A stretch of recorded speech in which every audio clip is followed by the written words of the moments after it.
Welcome to our channel. Today we how to reduce server downtime with Amazon Web Services, full guide step by step clearly. Understand your current server environment.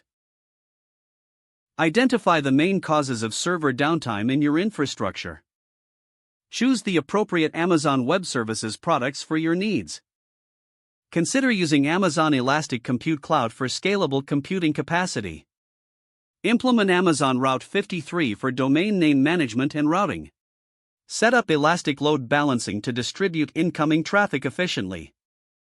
Use Amazon CloudWatch to monitor your applications and infrastructure.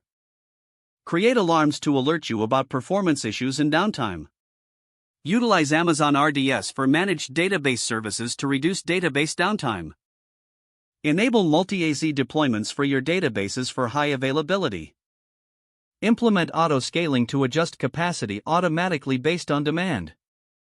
Leverage Amazon S3 for highly durable and available data storage. Use AWS Backup to automate the backup of your data assets. Test your disaster recovery plan with AWS services to ensure quick recovery. Review the AWS well-architected framework for best practices. Stay updated with AWS service enhancements to improve reliability. Document all your configurations and changes for future reference. Train your team on AWS management and monitoring tools. Regularly review your architecture for optimization opportunities. Conduct periodic drills and tests to ensure readiness against downtime. Establish a clear incident response plan to tackle downtime quickly. If the page does not load, refresh the browser or try again in a private or incognito window. Make sure you are using the correct email address, then retype it carefully to avoid small typos.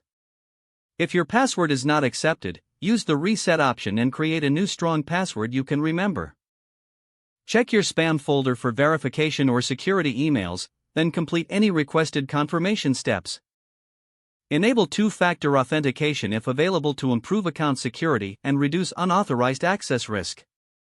After signing in, review your profile details so your contact information and settings are accurate and current.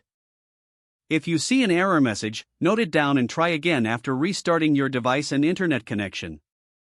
Don't forget to like this video and subscribe to our channel for more step-by-step tech guides.